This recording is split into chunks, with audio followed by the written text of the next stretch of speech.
दोस्तों जरा सोचिए, एक आम सी शाम, स्कूल की छुट्टी और दो बच्चे बस का इंतजार कर रहे हैं घर लौटने के लिए। बस छूट जाती है और मजबूरी में उन्हें एक अजनबी की गाड़ी में लिफ्ट लेनी पड़ती है। बस यहीं से उनकी जिंदगी का सबसे बड़ा सफर शुरू होता है, मौत की तरफ। अगले दिन जंगल में दो लाशें मिलती हैं, शरीर पर इतने जख्म कि देखने वाले की रूह कांप जाए। पर सवाल ये है, ये दो मासूम बच्चे आखिर किसके हाथों मारे गए और क्यों?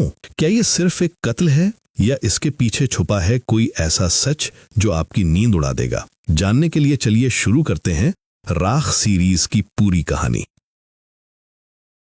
तो दोस्तों, बात है साल 1978 की। दिल्ली शहर का एक स्कूल जहां दो भाई बहन पढ़ते थे, साहिल अरोड़ा और सुमन अरोड़ा। स्कूल की छुट्टी हो चुकी थी और सुमन अपने भाई का इंतजार कर रही थी। काफी देर हो गई। सुमन का सब्र अब जवाब दे रहा था। थोड़ी देर बाद साहिल अपने दोस्तों के साथ हंसते झूमते आराम से चला आता है। सुमन झल्लाकर बोलती है, आज भी इतनी देर कर दी तूने, जल्दी चल वरना बस मिस हो जाएगी। पर किस्मत देखिए, जैसे ही दोनों मेन रोड पर पहुंचते हैं, बस उनके सामने से निकल जाती है। बस कुछ ही सेकंड की देरी और बस हाथ से निकल गई। सुमन अब पहले से भी ज्यादा गुस्से में साहिल को घूरती है, क्योंकि अब घर जाने के लिए उन्हें किसी से लिफ्ट लेनी पड़ेगी। दोनों काफी देर तक गुजरती गाड़ियों को रोकने की कोशिश करते हैं। आखिरकार एक प्राइवेट कार वाला रुकता है और उन्हें लिफ्ट दे देता है। घर लौटकर सुमन तैयार होने लगती है। आज उसे रेडियो स्टेशन जाना है, क्योंकि उसे रेडियो पर गाने का मौका मिला है। माँ अपने हाथों से दो सोने के झुमके निकालकर सुमन को पहना देती है और टैक्सी का किराया देकर साहिल को भी साथ भेज देती है। शाम को जब रेडियो प्रोग्राम शुरू होता है, उनके पिता अशोक अरोड़ा रेडियो ऑन कर देते हैं।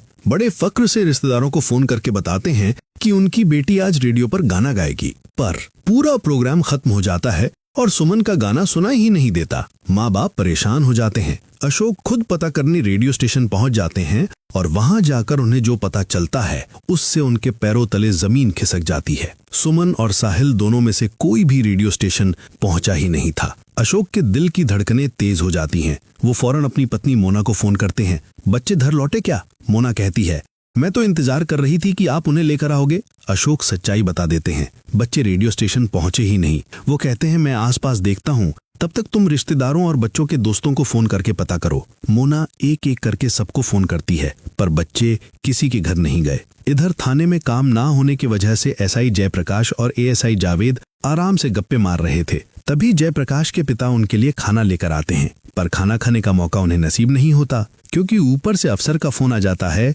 सुमन और साहिल का केस देखना है। जयप्रकाश एक पल भी देर किए बिना अशोक के घर पहुंच जाते हैं। अब आपको बता दूं, अशोक कोई आम आदमी नहीं थे। वो एक ऊंचे ओहदे वाले आर्मी ऑफिसर थे और 1971 की जंग में उनका बड़ा योगदान था। ऊपर से मोना भी स्कूल टीचर थी, यानी हाई फाई फैमिली। तो जाहिर है पुलिस पर भी अच्छा खासा दबाव था, वरना भला पुलिस अपना खाना छोड़कर इस तरह दौड़ी चली आती। खैर, जयप्रकाश अशोक और मोना से मिलकर जरूरी डिटेल्स और फोटो ले लेते हैं। शक के आधार पर वो कहते हैं, ये किडनैपिंग का केस हो सकता है, आप लोग टेलीफोन के आसपास ही रहिए। तभी अचानक टेलीफोन की घंटी बज उठती है। सबको लगता है कहीं किडनैपर का फोन तो नहीं, पर जब अशोक फोन उठाते हैं तो उन्हें बताया जाता है दो लाशें मिली हैं और उनकी डिटेल्स अशोक के बच्चों से मैच कर रही हैं। सब फौरन मुर्दा घर की तरफ भागते हैं, पर शुक्र है वो लाशें सुमन या साहिल की नहीं थी। अशोक की जान में जान आती है। जयप्रकाश फोर्स लेकर अलग अलग जगहों पर छापे मारते हैं और राजा नाम के क्रिमिनल को पकड़ लेते हैं। थोड़ी मारपीट के बाद राजा बताता है, किडनैपिंग उसने नहीं की, हाँ, पर बिरजू गैंग के लोग ये काम कर सकते हैं। और ये बिरजू गैंग रेडियो स्टेशन के पास ही जंगल में अपना अड्डा जमाए बैठा है। तो जयप्रकाश हथियार और फोर्स लेकर जंगल में छापा मारने निकल पड़ते हैं। अब दोस्तों, यहाँ मैं आपको एक पल के लिए दिल्ली से बंबई ले चलता हूँ। आप सोच रहे होंगे, अरे अचानक बंबई कहाँ से आ गई? तो यकीन मानिए, इन दोनों के बीच कनेक्शन है और वो आपको धीरे धीरे समझ आएगा। तो हुआ यूं कि करीब 8 दिन पहले बंबई में दो छिछोरे चोर बाबू और रज्जो एक सिनेमा हॉल में फिल्म देख रहे थे। उनके ठीक सामने एक आदमी अपनी गर्लफ्रेंड के साथ खूब चिपका हुआ बैठा था। ये देखकर दोनों के दिल में एक जलन सी होने लगी। थोड़ी देर बाद वो आदमी जब वॉशरूम जाता है तो ये दोनों भी पीछे चले जाते हैं और उसका मजाक उड़ाने लगते हैं। आदमी गुस्से में उन्हें मारने आता है, पर उल्टा ये दोनों ही उसकी अच्छी खासी धुनाई कर देते हैं और उसका बटुआ और ब्लेजर छीन लेते हैं। एक औरत ये सब देखकर गार्ड्स को बुला लेती है, पर ये दोनों गार्ड्स को भी पीट कर फरार हो जाते हैं। मगर इतना रिस्क लेने के बाद भी हाथ कुछ नहीं लगा, क्योंकि उस सूट बूट वाले आदमी के बटुए में बस 6 रुपए थे, बस 6 रुपए। दोनों को खुद पर ही गुस्सा आ रहा था, तो उन्होंने ठान लिया अब ये छोटी मोटी चोरी बंद, अब से कोई बड़ा हाथ मारेंगे और सेट हो जाएंगे। अगले दिन बाबू एक गाड़ी चुराता है और रज्जो को लेकर एक घर के सामने पहुंचता है। बाबू बताता है कि उसे इस घर के मालिक से खबर मिली है, घर में कोई नहीं है, तो दोनों घर का सारा माल चुराकर निकल जाएंगे। पर अंदर घुसते ही उनके सामने एक बुजुर्ग आ जाते हैं। दोनों फौरन बुजुर्ग को बांध देते हैं। सामान समेटते वक्त रज्जो को एहसास होता है, अरे बाबू तो है ही नहीं, उसे अकेला छोड़ के बाहर निकल गया। अब रज्जो वैसे भी थोड़ा डरपोक बंदा था, वो डर के मारे भागने लगता है। तभी वो बुजुर्ग कुर्सी से फर्श पर गिरकर लुढ़कते हुए रज्जो का पैर पकड़ लेते हैं, पर रज्जो उन्हें लात मारकर हटा देता है और बाहर भाग आता है। बाहर आकर देखता है बाबू तो गाड़ी में आराम से बैठा है। रज्जो पूछता है, तो मुझे अकेला छोड़कर क्यों भगाया? तब बाबू उसे गाड़ी के अंदर इशारा करता है। बाबू ने इस घर के एक किशोर लड़के को किडनैप कर लिया था। रज्जो को यह प्लान बिल्कुल पसंद नहीं आता, पर बाबू समझाता है घर से जो माल चुराया है उसके इतने पैसे नहीं मिलेंगे, हमारा रिस्क इस बार भी बेकार जाएगा, इसलिए मैंने इस लड़के को उठा लिया है ताकि मोटी रकम की फिरौती मांगी जा सके। फिर भी रज्जो का मन नहीं मान रहा था। वो हुज्जत करने लगता है तो बाबू उसे डांट कर चुप करा देता है। अब वापस आते हैं अपने वर्तमान पर। जयप्रकाश और उनकी फोर्स जंगल में तो पहुंच जाती है, पर मूसलाधार बारिश की वजह से आगे ज्यादा नहीं बढ़ पाती। ऊपर से एक कांस्टेबल आकर बताता है 2 भाई बहन को बाइक पर लिफ्ट लेते देखा गया है। 2 चश्मदीदों ने उन्हें देखा था। इससे पुलिस को लगता है जब बच्चों ने बाइक पर लिफ्ट ली है तो शायद वो बिरजू गैंग के हाथ नहीं लगे, तो आगे ना बढ़कर सर्च बंद करके सब लौट आते हैं। अगली सुबह एक चरवाहा जंगल में भेड़ें चराने जाता है। उसे पहले एक खून से सना जूता मिलता है और उसके ठीक सामने 2 खून में लथपथ बच्चों की लाशें पड़ी थीं। ये और कोई नहीं, यही थे सुमन और साहिल। दोनों के शरीर पर अनगिनत जख्मों के निशान थे। खबर मिलते ही जयप्रकाश फोर्स लेकर मौके पर पहुंच जाते हैं। उन्हें बेहद अफसोस हो रहा था क्योंकि रात को जहां से उन्होंने सर्च बंद करके वापसी की थी वो जगह यहां से बस 200-300 मीटर ही दूर थी। बस इतनी सी दूरी। पास ही उन्हें एक गाड़ी की टूटी हुई हेडलाइट मिलती है। अब सुमन और साहिल को तो बाइक पर देखा गया था, फिर यहाँ गाड़ी कहाँ से आई, ये बात उन्हें सोच में डाल देती है। इसी बीच इंस्पेक्शन के लिए एसपी पहुंच जाते हैं। जब प्रकाश उन्हें शुरुआती डिटेल्स बताते हैं, एसपी कहते हैं कि किडनैपर तो बच्चों की फिरौती मांगकर अच्छी खासी रकम कमा सकता था, पर ऐसा न करके इन्हें इतनी बेरहमी से क्यों मारा गया। मौके पर मीडिया भी पहुंच चुकी थी, तो एसपी हुक्म देते हैं पुख्ता सबूत के बिना कोई भी मीडिया के सामने मुंह न खोले। इसी दौरान वहां अशोक पहुंच जाते हैं और अपने बच्चों की लाशें देखकर बुरी तरह टूट जाते हैं। दोनों की मौत की खबर फैलने के बाद थाने में डॉक्टर जसप्रीत सिंह भल्ला नाम का एक आदमी आता है और बताता है कल उसी ने सुमन और साहिल को लिफ्ट दी थी। कल वो अपनी क्लिनिक से निकलकर एक मेडिकल कॉन्फ्रेंस के लिए जा रहा था। तभी बच्चों ने रास्ते में उससे लिफ्ट मांगी। पहले तो भल्ला लिफ्ट देना नहीं चाहता था, पर साहिल के बार बार रिक्वेस्ट करने पर उसने उन्हें बस स्टॉप तक छोड़ दिया और फिर उतार कर निकल गया। जयप्रकाश पता करते हैं इस बस स्टॉप से रेडियो स्टेशन तक 3 बसें जाती हैं, तो वो उन तीनों बसों में जांच पड़ताल करने को कहते हैं। पोस्टमार्टम के बाद सुमन और साहिल की लाशें अशोक को सौंप दी जाती हैं। अशोक जब लाशें घर लाते हैं तो चेहरे देखने के बाद भी मोना यकीन ही नहीं कर पाती कि ये उसके बच्चे हैं। उसे इतना गहरा सदमा लगता है कि वो अपने बच्चों की मौत का गम महसूस तक नहीं कर पाती। खैर, इसके बाद दोनों का अंतिम संस्कार कर दिया जाता है। इधर 6 दिन पहले की बात, बंबई में रज्जो और बाबू उस बच्चे को किडनैप करके एक झुग्गी में रखते हैं। रज्जो बच्चे के पिता को फोन करके 2 लाख रुपए फिरौती मांगता है और कहता है पैसे तय की हुई जगह पर रख जाना। फिर रज्जो जब बच्चे के पास जाता है तो वो कहता है उसे टॉयलेट जाना है, तो रज्जो बच्चे को रेलवे लाइन पर ले जाकर बिठा देता है और खुद पीछे मुड़कर खड़ा हो जाता है ताकि बच्चे को शर्म न आए। पर बच्चा स्मार्ट था, टॉयलेट तो बस एक बहाना था। मौका पाते ही वो दौड़ लगा देता है, पर भला छोटे छोटे पैरों से कितनी दूर भागेगा। ज्यादा दूर भागने से पहले ही रज्जो उसे पकड़ लेता है। उधर बाबू फिरौती के पैसे लेने के लिए घात लगाए बैठा था। थोड़ी देर बाद बच्चे का पिता पैसों का बैग रखकर जाता है तो बाबू झपट कर बैग उठा लेता है और तभी चारों तरफ से अंडर कवर पुलिस अफसर निकल आते हैं। पर बाबू में ताकत खूब थी, वो उन्हें धक्का मारकर भाग निकलता है और धोबियों के इलाके में घुस जाता है जहां कतार में कपड़े सूख रहे थे। बाबू चालाकी से गीली चादरें अफसरों के ऊपर फेंक देता है। वो कपड़ों में उलझ जाते हैं और इसी मौके में बाबू भागकर रज्जो के पास पहुंच जाता है। बच्चे के पिता ने पुलिस बुला ली थी। इस बात पर बाबू बेहद भड़क उठा था। वो बच्चे को मारने के लिए छुरी निकालता है तो रज्जो उसे रोकता है। इस पर बाबू आपा खोकर रज्जो के सिर पर कांच की बोतल दे मारता है। रज्जो भी पलटवार करता है और पीछे से उसका गला दबा देता है। बाबू की हालत मरने जैसी हो जाती है तो वो रज्जो से माफी मांगता है और रज्जो उसे छोड़ देता है। फिर बाबू आईने के सामने जाकर अपने सिर का जख्म चेक करता है। दोनों की लड़ाई देखकर बच्चा डर के मारे रो रहा था। बाबू डांट कर उसे चुप कराता है, पर वो चुप नहीं होता। तो गुस्से में बाबू आपा खोकर बच्चे को छुरी से लगातार वार करके मार डालता है। हालांकि बाबू खुद भी समझ नहीं पाता कि ये सब कैसे हो गया। इस घटना के बाद इस शहर में रुकना खतरनाक हो जाता है, तो दोनों बंबई से दिल्ली भाग आते हैं। इधर वर्तमान में सुमन और साहिल के केस में जयप्रकाश फॉरेंसिक डॉक्टर बिस्वजीत के पास दोनों लाशों की डिटेल्स जानने जाते हैं। डॉक्टर बताते हैं साहिल को किसी धारदार और भारी चीज से मारा गया है। हो सकता है मर्डर वेपन कोई तलवार या उस टाइप की चीज हो। उसके हाथ और कंधे पर निशान है जो उसकी लाश घसीटने की वजह से बने हैं। और सुमन को किसी भारी रॉड जैसी चीज से सिर के पीछे वार करके मारा गया है। साथ ही ये पता लगाने की कोशिश हो रही है कि सुमन के साथ कोई दरिंदगी हुई या नहीं। डॉक्टर ने गाड़ी की हेडलाइट का भी फॉरेंसिक किया था। कई तरह के केमिकल इस्तेमाल करने के बाद पता चला ये जिस गाड़ी का पुर्जा है उस गाड़ी का रंग हरा है। जयप्रकाश फौरन जावेद को फोन करके हरे रंग की गाड़ी ढूंढने को कहते हैं, पर गाड़ी मिलती नहीं। खून के 2 दिन बाद भी जब कोई लीड नहीं मिलती तो एसपी जयप्रकाश को इस केस से हटा देते हैं। जयप्रकाश बहुत रिक्वेस्ट करते हैं कि उन्हें कम से कम 24 घंटे दिए जाएं, पर यह कोई आम केस तो था नहीं। एक तो 2 बच्चों का बर्बर कत्ल, ऊपर से बच्चे एक आर्मी ऑफिसर के, तो ऊपर से बहुत प्रेशर आ रहा था। एसपी जयप्रकाश को और मौका न देकर हुक्म देते हैं कल सुबह केस इंस्पेक्टर चौहान को हैंडओवर कर दिया जाए, पर जयप्रकाश हार नहीं मानते। हैंडओवर से पहले कम से कम आज की रात तो उनके हाथ में है, तो वो सुराग ढूंढने जंगल चले जाते हैं। जहां लाशें मिली थी वहां जाकर देखते हैं अशोक खड़े हैं। अशोक दरअसल अपने बच्चों की यादों में यहाँ आए थे।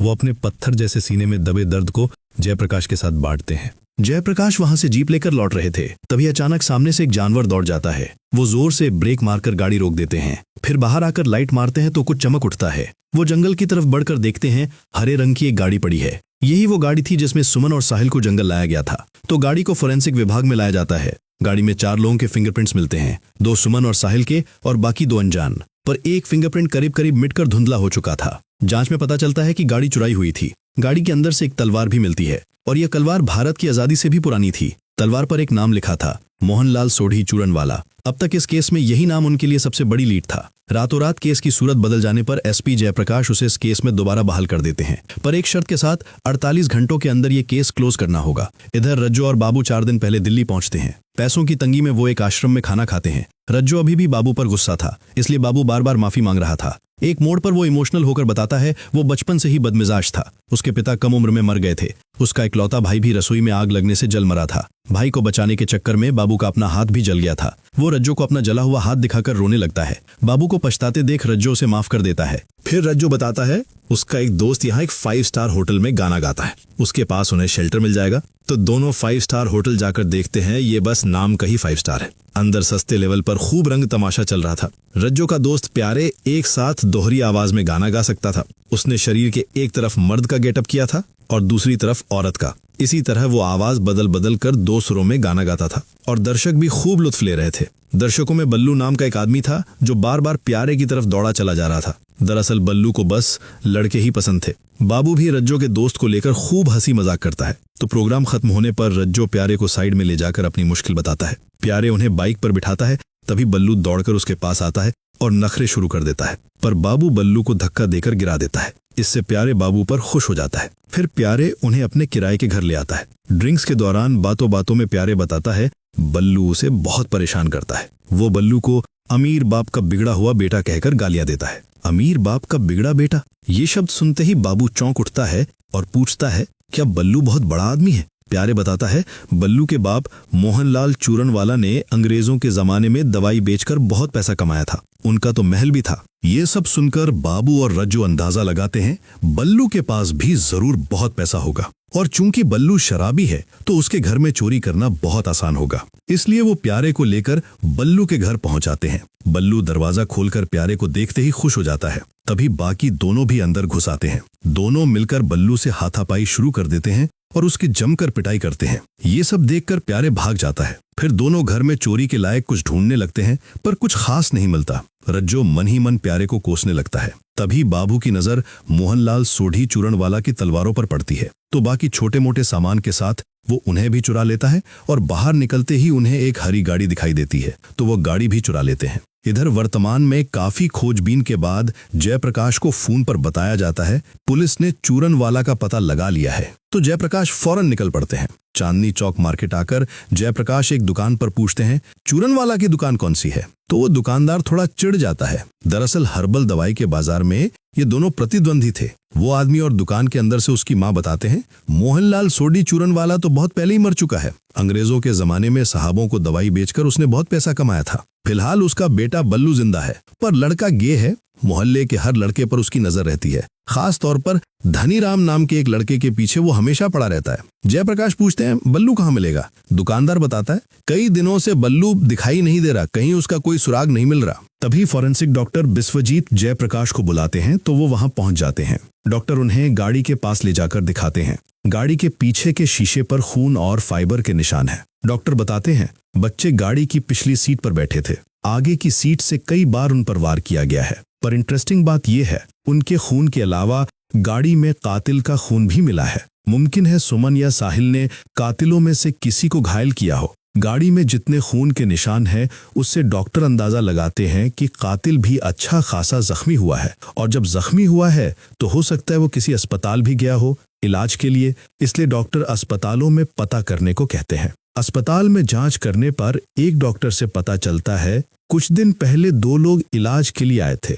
जख्म देखकर डॉक्टर ने एक्सरे के लिए रेफर किया था। एक्सरे भी हुआ पर रिपोर्ट या आगे का कोई इलाज लिए बिना ही वो चले गए। उनमें से एक लंबा था, दूसरा 5 फुट 5 इंच का। एक के हाथ पर जलने का निशान भी था। पर डॉक्टर को शक हो रहा था। वो बार बार अलग अलग बात कह रहे थे। कभी कहते मारपीट में लगी है, कभी कहते गाड़ी का एक्सीडेंट हुआ है। तो चूंकि ये पुलिस केस था डॉक्टर ने पुलिस पर तैनात कांस्टेबल को भी बता दिया था। जयप्रकाश बाहर आकर कांस्टेबल से पूछते हैं उसने केस रिकॉर्ड किया या नहीं। कांस्टेबल बताता है वो लोग बहुत रिक्वेस्ट कर रहे थे, गरीब लोग हैं, किसी झमेले में नहीं पड़ना चाहते। तो कांस्टेबल को केस रिकॉर्ड करने की जरूरत महसूस नहीं हुई इसलिए उसने रिकॉर्ड नहीं किया। ये सुनकर जयप्रकाश बेहद भड़क जाते हैं और कांस्टेबल को खूब डांटते हैं। कांस्टेबल बताता है उसने कुछ डिटेल्स लिख रखी हैं, खास तौर पर उनके नाम और पते। हालांकि जयप्रकाश जानते थे कि उन्होंने झूठे नाम पते दिए होंगे, फिर भी वो रेड का वारंट निकालने का हुक्म देते हैं।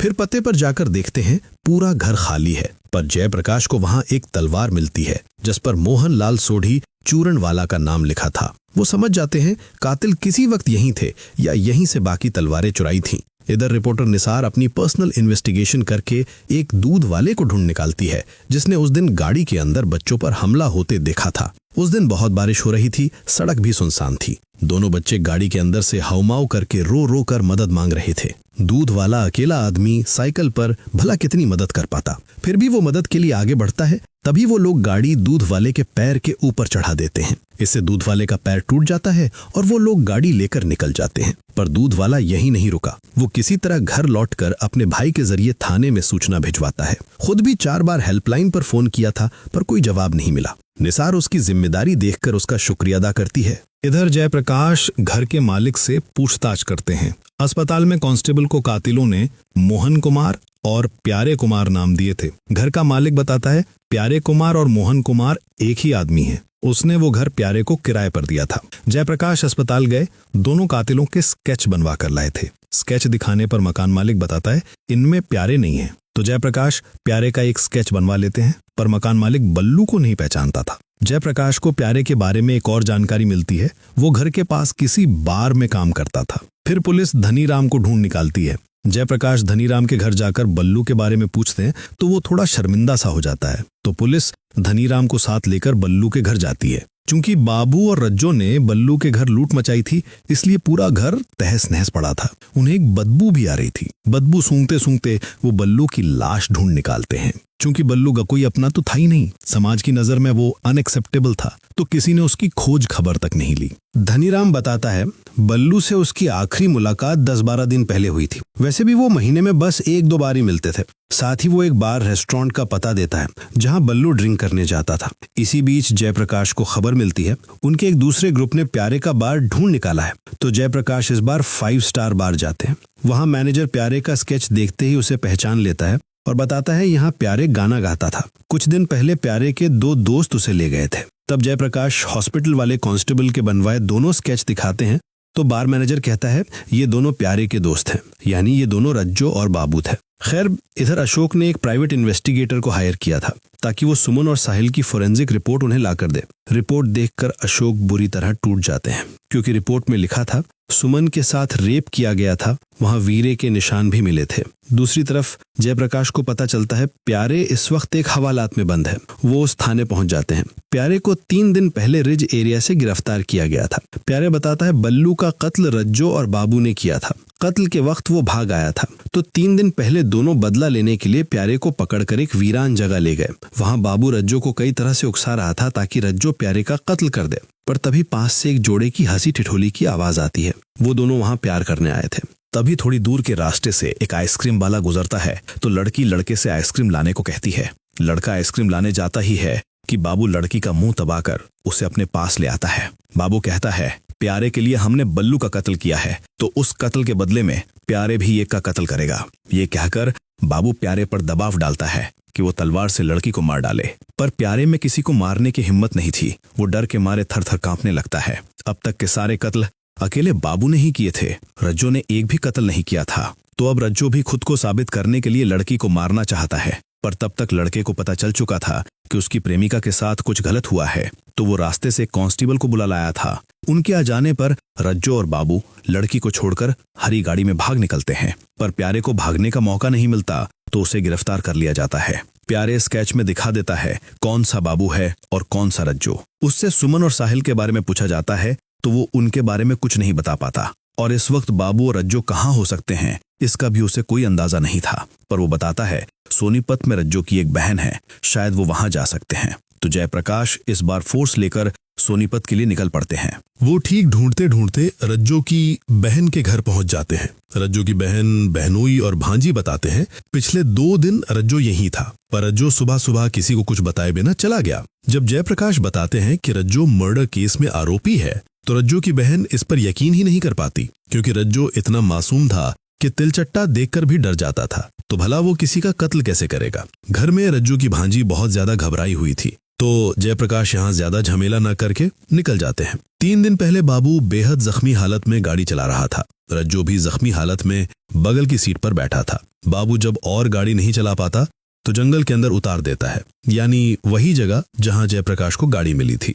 रज्जो कोई चारा न पाकर बाबू को लेकर अस्पताल में भर्ती हो जाता है। सुबह होश आने पर बाबू रज्जो पर चिढ़ जाता है, क्योंकि अस्पताल आने से बेहतर तो बिना इलाज मर जाना था। डॉक्टर बाबू से पूछता है वो कैसे जख्मी हुआ। बाबू कहता है गाड़ी एक्सीडेंट में, पर पिछली रात रज्जो पहले ही डॉक्टर को बता चुका था कि वो मारपीट में जख्मी हुए हैं। दोनों के अलग अलग बात कहने से डॉक्टर को शक हो जाता है, और पुलिस केस होने की वजह से यहाँ पुलिस आकर झमेला करेगी, तो दोनों भागने के लिए निकल जाते हैं। पर वो कांस्टेबल के सामने पड़ जाते हैं। वो कांस्टेबल से रिक्वेस्ट करते हैं हम गरीब लोग हैं, वैसे ही एक्सीडेंट करके बेहाल हैं, हमें थाना पुलिस के चक्कर काटने की हिम्मत नहीं। ये सुनकर कांस्टेबल कन्विंस हो जाता है और उनसे नाम पता पूछता है। वो अपने नाम न बताकर प्यारे के 2 नाम और प्यारे के घर का पता देकर चले जाते हैं। फिर बाबू रज्जो को एक बस में बिठाकर उसकी बहन के घर भेज देता है। बाबू रज्जो को अपने ठिकाने का पता और फोन नंबर भी दे देता है ताकि जरूरत पड़ने पर संपर्क हो सके। तो इसके बाद ही रज्जो 2 दिन पहले अपनी बहन के घर आ गया था। रज्जो अपने हाथ की चोट के बारे में झूठ बोलता है कि वो सिनेमा लाइन में है और शूटिंग के दौरान हाथ में चोट लगी है। बहन और भांजी इसी पर यकीन कर लेते हैं। अगले दिन रज्जो भांजी को लेकर एक दुकान पर बैठकर तला भुना खा रहा था। तभी अखबार में सुमन साहिल को लेकर छपी खबर देखकर वो घबरा जाता है। वो फौरन बाबू को फोन करके बताता है, पर बाबू इसे कोई खास तवज्जो नहीं देता। पर रज्जो को बहुत डर लग रहा था। वो आसपास के हर इंसान को शक की नजर से देख रहा था, तो उसने उसी रात बंबई लौटने का फैसला कर लिया। रात को वो लेटा हुआ था, तभी भांजी आकर जिद पकड़ लेती है कि वो भी रज्जो के साथ बंबई जाएगी, क्योंकि वो भी फिल्मों में काम करना चाहती है। भांजी उसे अपनी कुछ खूबसूरत फोटो भी दिखाती है, पर रज्जो को इस वक्त अचानक एक भ्रम सा हो जाता है, जैसे वो अपने अंदर से खो गया हो। वो भांजी से बुरा बर्ताव करता है और सिनेमा लाइन में जाने से खराब हो जाओगी ऐसी बातें कहकर निकल जाता है। इसीलिए दरअसल रज्जो की भांजी इतनी घबराई हुई थी। खैर, जयप्रकाश फोर्स लेकर पूरे गांव में रज्जो के बारे में पूछताछ करते हैं। किसी ने उसे देखा है नहीं, पर गांव में कोई जानकारी नहीं दे पाता। थोड़ी देर बाद खबर आती है रज्जो की बाइक एक ढाबे के सामने देखी गई है। जयप्रकाश फोर्स लेकर वहां भागते हैं। पर रज्जो उससे पहले ही भाग चुका था। जयप्रकाश मायूस होकर लौट आते हैं। लौटकर उन्हें एक और बुरी खबर मिलती है। कल सुबह केस की जिम्मेदारी चौहान सर को हैंड ओवर करनी है। इधर निसार अपने सोर्स के जरिए रज्जो और बाबू के बंबई में एक बच्चे के कत्ल की बात जान जाती है। वो जयप्रकाश को बताने के लिए उनके घर चली आती है। हालांकि पर्सनल लाइफ में वो दोनों प्रेमी प्रेमिका थे, पर प्रोफेशनल लाइफ की वजह से उनके बीच दूरी आ गई थी। फिर भी जांच की खातिर वो जयप्रकाश को जानकारी दे देती है। इसके थोड़ी देर बाद एएसआई जावेद आके जयप्रकाश को बताता है बंबई से एसआई गुप्ते बार बार फोन करके जयप्रकाश को मांग रहा है। जयप्रकाश थाने जाकर फोन कनेक्ट करते हैं तो गुप्ते बताता है बाबू और रज्जो ने बंबई में एक लड़के को किडनैप करके मार डाला था। किडनैप के बाद पुलिस ने बाबू को लगभग पकड़ लिया था, फिर भी वो किसी तरह भाग निकला। उनके सोर्स के मुताबिक बाबू दोबारा बंबई लौट आया है, तो उसे पकड़ना है तो गुप्ते जयप्रकाश को बंबई आने को कहता है। चूंकि बाबू बंबई लौट गया है तो रज्जो भी जरूर बंबई में उसके पास ही जाएगा, पर मुश्किल ये थी कि ये केस सुबह चौहान को ट्रांसफर हो जाएगा। तब जयप्रकाश आजादी से काम नहीं कर पाएंगे। जयप्रकाश को हेड कांस्टेबल से पता चलता है अभी भी चाहे तो बंबई की ट्रेन पकड़ी जा सकती है, तो वो दूसरी बार न सोचकर बंबई के लिए निकल पड़ते हैं। बाबू बचपन से ही साइको टाइप का था। बचपन में उसका नाम था कुमार। करीब 12 साल पहले जब वो स्कूल में पढ़ता था, स्कूल में उसके नाम की शिकायतों का अंत ही नहीं था। कभी किसी के मुंह में मार्बल डाल देता, कभी पानी की टंकी से धक्का देकर गिरा देता। हेडमास्टर बाबू की मां को बुलाकर आखिरी चेतावनी देते हैं, इस सेमेस्टर के बाद बाबू को स्कूल में नहीं रखेंगे। मां उदास होकर स्कूल से निकल रही थी, तभी मां को खुश करने के लिए बाबू शहद का एक डिब्बा लाकर कहता है, मां तुम शहद से भी ज्यादा मीठी हो। तभी बाबू ने हाल ही में जिस लड़के को मारा था उसे देखकर बाबू की मां आवाज देती है। मां लड़के को बताती है वो बाबू की हरकत के लिए बहुत शर्मिंदा है। मां लड़के को बाबू का लाया शहद का डिब्बा देना चाहती है तो लड़का कहता है वो ये नहीं ले सकता क्योंकि बाबू ने इसे स्टाफ रूम से चुराया है। अब बाबू की मां और भी ज्यादा उदास होकर चली जाती है। इस बात पर बाबू भी उस लड़के पर भड़क जाता है। वो बच्चा एक वॉशरूम में पेशाब करने जाता है। उस वॉशरूम की दीवार के एक कोने में मधुमक्खियों का छत्ता था। बाबू मधुमक्खियों के छत्ते पर एक ढेला मारकर बाहर से दरवाजा बंद कर देता है। नतीजा, ढेरों मधुमक्खियों के काटने से वो लड़का बच नहीं पाता और मर जाता है। इसके बाद बाबू को बाल सुधार गृह भेज दिया जाता है। वहां 4 साल बिताकर बाबू लौटता है तो देखता है उसकी माँ के एक और बच्चा हुआ है, पर यह उसकी सौतेली बहन थी। माँ बाबू को देखते ही घबरा जाती है। कातिल बेटे को देखकर डरना तो लाजमी है। बाबू जब तक बच्ची के पास रहता है माँ का दिल धक धक करता रहता है। बाबू के लिए चाय बनाते वक्त माँ सोचती है चाय में जहर मिला दे क्या, पर बाबू ये बात पहले ही भांप लेता है और माँ से कहता है कि वो इतनी आसानी से नहीं मरेगा। बाबू फिर से अपनी माँ के परिवार में रहना चाहता था, पर ऐसे साइको लड़के को घर में रखना ही रिस्की था, तो माँ अपनी जमा पूंजी का सारा पैसा बाबू को देकर कहीं दूर चले जाने को कहती है। माँ को खुद से दूर भगाते देख बाबू बेहद उदास हो जाता है। जाने से पहले वो 1 कप और गर्म चाय पीने किचन में जाता है और पूरे घर में आग लगा देता है। इससे उसकी सौतेली बहन मर जाती है। बाबू का माँ का पूरा शरीर जल जाता है।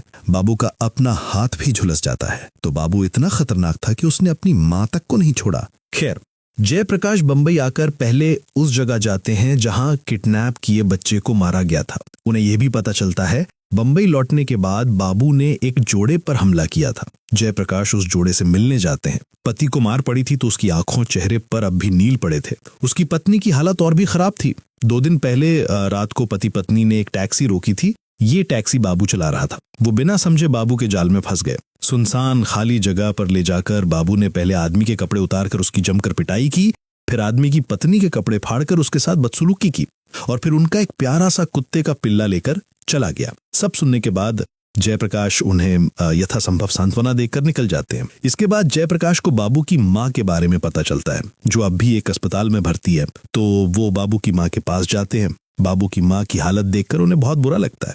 बाबू की माँ नफरत से कहती है उसने एक राक्षस को जन्म दिया है। जयप्रकाश बाबू की माँ से जान लेते हैं बाबू किस बाल सुधार गृह में था। फिर वो वहां भी पहुंच जाते हैं और बाबू के बर्ताव के बारे में जानते हैं। यहाँ सब बाबू से बहुत डरते थे। कोई उसके साथ नहीं घुलता मिलता था, पर जिमी नाम का एक लड़का बाबू का अच्छा दोस्त था। हालांकि जिमी के नाम के अलावा और कोई डिटेल नहीं थी। यहाँ से निकलने के बाद उन्हें नई पहचान दे दी जाती थी। खैर, इधर बाबू की मीना नाम की एक प्रेमिका थी। मीना एक नर्स थी। अखबार में बाबू और रज्जो के स्केच के साथ खबर छपी थी। वो खबर मीना भी देख लेती है और अपनी सहेली जेनी के साथ शेयर करती है। जेनी मीना को सलाह देती है कि वो पुलिस को फोन करके बाबू को पकड़वा दे, पर मीना की हिम्मत नहीं होती। तो जेनी खुद ही थाने फोन करके जयप्रकाश को बुला लाती है। जेनी बताती है मीना बाबू के बारे में अच्छी तरह जानती है, तो वो स्टाफ रूम में मीना से मिलवाने के लिए जयप्रकाश और गुप्ते को ले जा रही थी। तब तक बाबू जिमी का ब्लेजर पहनकर स्टाफ रूम में घुसकर मीना के करीब आने की कोशिश करता है,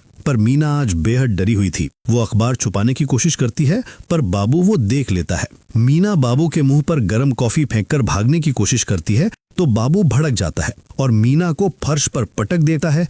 फिर उसका सिर लगातार फर्श से टकराकर वार करता रहता है। जब तक जयप्रकाश पहुंचते हैं तब तक बाबू भाग चुका था, बस मीना की निर्जीव देह पड़ी थी। वहां उन्हें वो कुत्ते का पिल्ला भी मिलता है जो बाबू उस जोड़े से लेकर आया था। साथ ही बाबू जल्दबाजी में ब्लेजर भी छोड़ गया था। ब्लेजर पर नसीम टेलर्स का टैग लगा था, तो वहां पता करने पर जानते हैं ये बाबू के दोस्त जिमी का ब्लेजर है। तो वो जिमी को जाकर पकड़ते हैं। जिमी इस वक्त अपनी होने वाली बीवी के साथ हनीमून पर जाने का प्लान कर रहा था, पर प्लान पूरा होने से पहले ही जयप्रकाश उसे उठा लाते हैं। जिमी बताता है कि बाबू उसके पास आया था, पर अब वो कहाँ है ये नहीं जानता। जयप्रकाश पूछते हैं जिमी पत्नी को लेकर कहाँ जाने का प्लान कर रहा है। जिमी बताता है वो आगरा जाने का प्लान कर रहे थे, जिसके बारे में बाबू को भी पता है। जयप्रकाश केस में अच्छा खासा आगे बढ़ रहे थे, पर उन्होंने ऊपर के अफसरों के आदेश और पुलिस के नियम तोड़े थे, तो एसपी उन्हें लौटकर सफाई का खत देने को कहते हैं। जयप्रकाश की कुछ दिन बाद रैंक अपग्रेड करने की परीक्षा थी। उसी मुद्दे को लेकर एसपी कहते हैं कि जयप्रकाश के आने के बाद वो तय करेगा कि जयप्रकाश को परीक्षा में बैठना चाहिए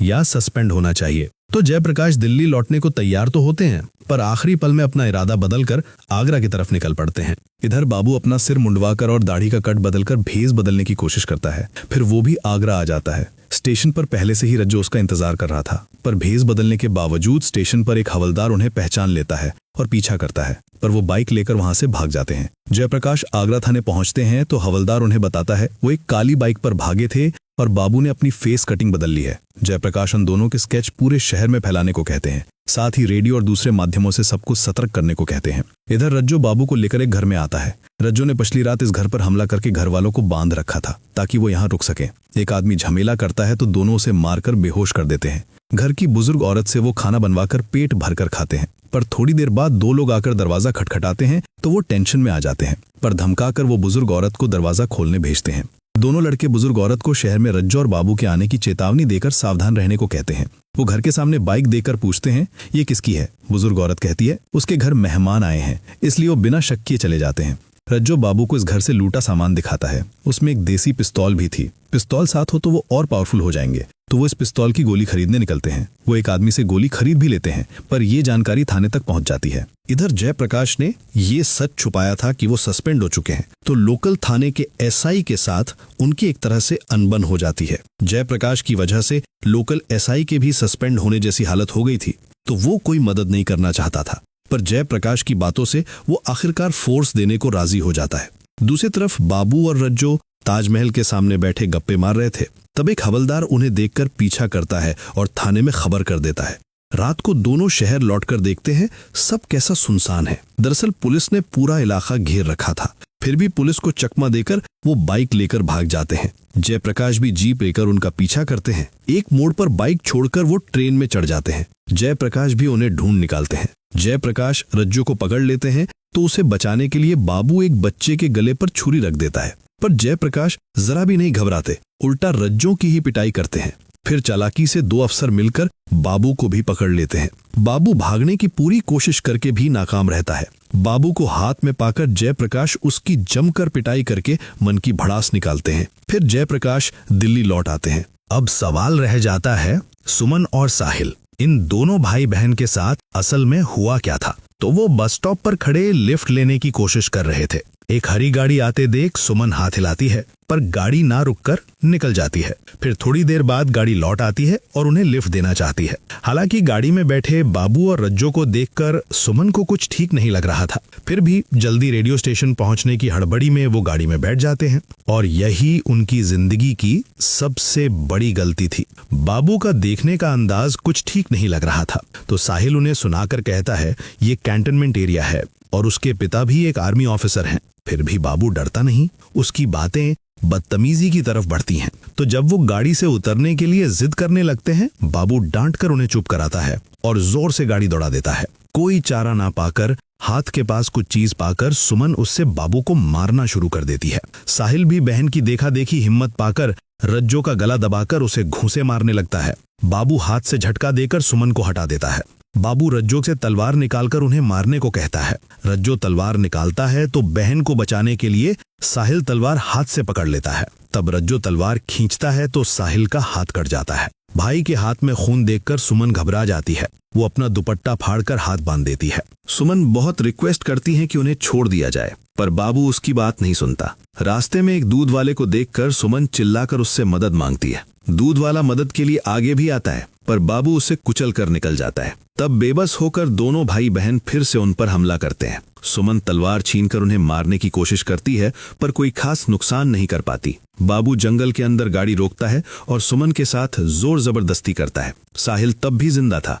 वो उठकर फाइट बैक करता है और बहन को भाग जाने को कहता है, पर बाबू सुमन को पकड़ लेता है। साहिल भी रज्जो के हाथों ढेर हो जाता है। ज्यादा खून बहने से साहिल कमजोर पड़ चुका था। रज्जो साहिल की बॉडी एक तरफ खींच ले जाता है। साहिल तब भी जिंदा है। ये देखकर रज्जो तलवार से उसे मार डालता है। इधर बाबू तब तक सुमन का रेप कर चुका था। वो रज्जो को भी रेप करने को कहता है, पर रज्जो की ऐसी कोई नीयत नहीं थी, तो इस बात पर दोनों में हाथापाई शुरू हो जाती है। तभी सुमन आकर लकड़ी से दोनों को बेतरतीब मारना शुरू कर देती है। फिर वो भाई के पास दौड़ जाती है। साहिल तब तक जिंदा नहीं था, तो भाई की लाश के पास वो हाउ माउ करके रोने लगती है। तभी बाबू आकर सुमन के सिर पर जोर से वार करके उसे भी मार डालता है। तो ये थी उनके साथ हुई वो दर्दनाक दास्तान। खैर, केस सॉल्व करने पर जयप्रकाश का सस्पेंशन कैंसिल कर दिया जाता है और उन्हें हायर रैंक की परीक्षा में बैठने दिया जाता है। इससे वो प्रमोशन पाकर इंस्पेक्टर बन जाते हैं। फिर आता है केस के फैसले का दिन। अदालत के चत्वर में भारी भीड़ का बस एक ही नारा था,